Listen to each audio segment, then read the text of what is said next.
Já imaginou ser assassinado pelo seu melhor amigo? Pois é, nós vamos falar hoje da segunda lei do livro 48 Leis do Poder. No século IX, Miguel III assumiu o trono do Império Bizantino. E em uma das suas peripécias, ele acaba em um momento de quase morte e ele conhece uma pessoa chamada Basílio que salva a vida dele. E aí então, Miguel III era muito jovem e ele começa a colocar Basílio como uma pessoa de alta índole, uma pessoa de alta ética e começa a promover Basílio. Até o certo ponto em que Basílio se torna o melhor amigo de Miguel III. Enfim, acontece que Miguel tinha um tio chamado Bardas. Então o tio Bardas, ele era uma pessoa mais velha, mais experiente, mas ele era muito ambicioso. Guarda essa informação. Em um determinado momento do império de Miguel, ele necessita de um conselheiro. E aí então todo mundo pega e fala: Miguel, escolhe Bardas. Bardas é seu tio, Bardas é ambicioso, Bardas é inteligente, você vai se dar muito bem escolhendo Bardas. Só que Miguel, ele é muito jovem, muito inocente, ele vira e fala o seguinte: cara, eu preciso, pra ser meu conselheiro, alguém que seja fiel a mim. Eu preciso de alguém que tenha essa fidelidade. E quem melhor pra me dar essa fidelidade do que aquela pessoa pobre que salvou a minha vida, a qual eu promovi, entreguei inúmeros presentes, ela se tornou uma pessoa muito rica com o passar do tempo e ela deve literalmente a vida dela a mim. Não existe uma pessoa mais fiel que essa.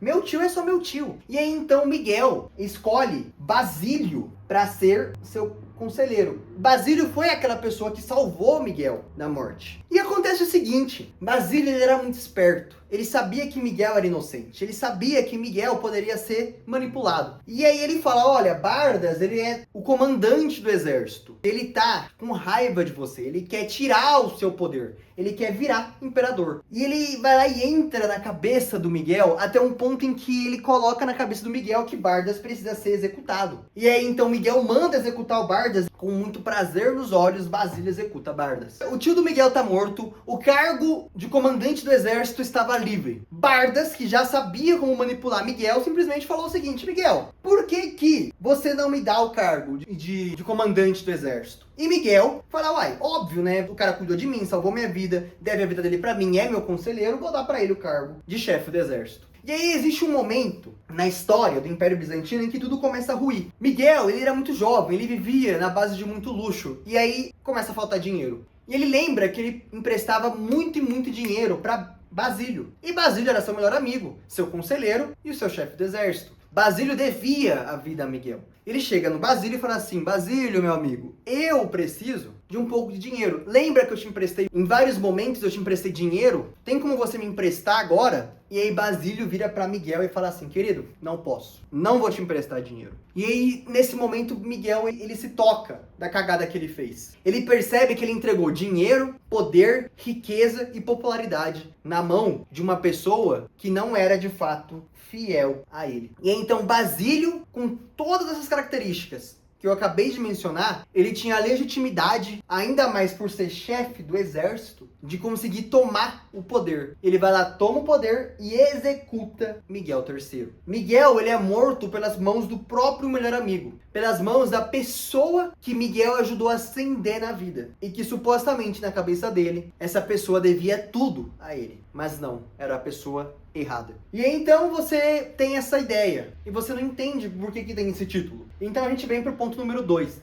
Na dinastia Han existia um modelo que era o seguinte: o imperador assumia a dinastia, assumia o império, os generais ao redor conspiravam a favor de matar o imperador era morto. Outro imperador assumia, sabia que os generais iam conspirar para matar esse imperador, então esse imperador mandava matar os generais. Mais generais assumiam e com medo de que o imperador mandasse matar eles, iam lá e matavam o imperador primeiro. E ficava nesse círculo vicioso. Até que chegou o imperador Sung, que ele era um general. Ele sabia que os generais iam conspirar para matar ele. E nada mais estressante no cargo da China. Não existia um cargo mais estressante na China que ser imperador. Não pelas responsabilidades, mas porque ele sabia que a sua vida não duraria muito tempo. E aí então o imperador Sung, ele resolve mudar toda essa história. Ele fala: eu vou mudar esse modelo. Ele vai lá e faz um jantar. Ele chama todo mundo pro jantar, inclusive os generais. E aí, num certo momento do jantar, ele manda todo mundo embora, menos os generais, e deixa os generais na sala. Os generais ficam com medo. Eles falam: putz, ele reuniu todo mundo aqui, deixou só os generais, agora é o momento em que nós seremos mortos. e eles ficam apreensivos, taquicárdico, com muito medo. E aí então, Sang, ele é mais esperto. Ele fala o seguinte: olha, eu sei que vocês estão com medo de que eu mate vocês agora. Só que, pra mim, não compensa ser imperador se eu ficar na ansiedade constante de que eu serei morto. Pra mim não compensa. Sendo assim, como pra mim não compensa ser imperador nesses moldes, eu faço uma proposta. Eu vou entregar a vocês riquezas e terras para vocês morarem com as suas famílias, só que, em troca, vocês têm que desistir do cargo de generais. E aí, então, os generais acham que é brincadeira, que o rei tá mentindo pra eles. No dia seguinte, tudo é entregue pra eles, da mesma forma que o imperador tinha dito. E nesse mesmo dia, todos os generais, eles assinam a rescisão e eles não são mais generais. Então agora, Sang não tinha mais medo de ser morto. Muito pelo contrário, Sang sabia que não seria morto. Ele fez uma troca inteligente. Ele quebrou o modelo chinês que existia previamente. Então, o que a gente quer aprender nesse livro, na lei número 2, que Robert Greene quer ensinar pra gente, então o que a gente aprende com a lei número 2, que Robert Greene quer tentar ensinar pra gente, é o seguinte: um homem que é salvo da guilhotina, tal como os generais do imperador Sang foram salvos da morte, ele é um homem ingrato e fará o impossível pelaquele homem que perdoou ele. Então, toda a ideia do Robert Greene, pra mim, ela é muito válida. Agora você precisa perceber se pra você ela é. Que é o seguinte: os amigos, eles tendem a ser mais perigosos do que os inimigos, porque dos inimigos você já espera algo ruim. Só que dos amigos, você não espera que eles vão te matar, tal como o Basílio matou. Você não espera que eles vão puxar o seu tapete, você não espera que eles vão querer te destruir, porque seus amigos são seus amigos. Então, você deve desconfiar muito mais dos seus amigos, porque eles podem virar a casaca contra você e destruir a sua vida de um dia para o outro, sem você esperar, do que você ter medo dos seus inimigos, que você já sabe e você já se prepara que eles não gostam de você. Mais perigoso é o amigo do que o inimigo. E aí, então, a gente vem para uma última frase, que é a frase do Abraham Lincoln, e aí que ele, literalmente, o contexto é o seguinte: em um discurso pronunciado no auge da Guerra Civil, Abraham Lincoln se referiu aos sulistas como seres humanos, companheiros que estavam no caminho errado. Uma senhora idosa o criticou por ele não ter chamado de inimigos irreconciliáveis que precisavam ser destruídos. E aí Lincoln respondeu: por que, minha senhora? Não destruo os meus inimigos quando os torno meus amigos? Fecha aspas. Então isso é muito interessante, né? Porque o Lincoln, ele traz essa ideia de que você pode converter um inimigo em um amigo. E quando você converte esse inimigo em um amigo, ele passa a ser grato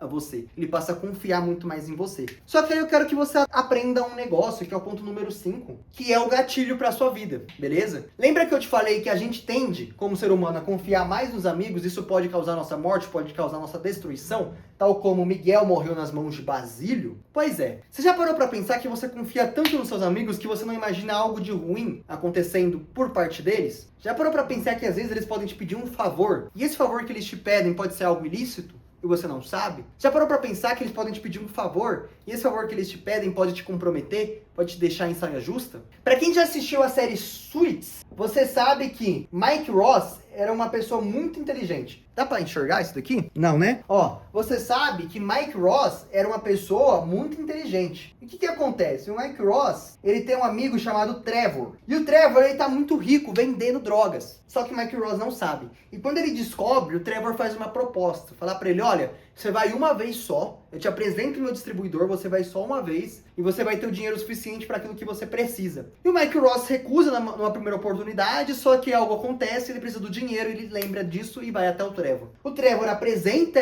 o Mike Ross pro seu distribuidor, e o Mike Ross pega a maleta cheia de drogas e vai fazer a entrega. Acontece que nesse dia, o distribuidor, o traficante, sabia que ia ter uma batida policial. Ele precisava sacrificar alguém que não seria o Trevor, seria apenas o amigo, Mike Ross. E aí quase que o Mike Ross, ele é preso de fato. Só que assim, entenda uma coisa. O Mike Ross, por achar que o Trevor era seu amigo, ele nunca imaginou que o Trevor colocaria ele numa situação em que o Mike poderia ser preso. Só que, você acha que o Mike Ross teria aceitado esse mesmo tipo de sugestão, esse mesmo tipo de ideia, se fosse proveniente de uma pessoa que Mike Ross considerasse inimigo? A resposta é muito simples: não. Então hoje, a minha dica, meu papo de irmão pra você hoje, porque você é meu irmão, você que tá assistindo é meu irmão, é o seguinte: não confie tanto nos amigos, confie desconfiando. Mesmo que ele seja seu amigo de longa data. Mas por que isso?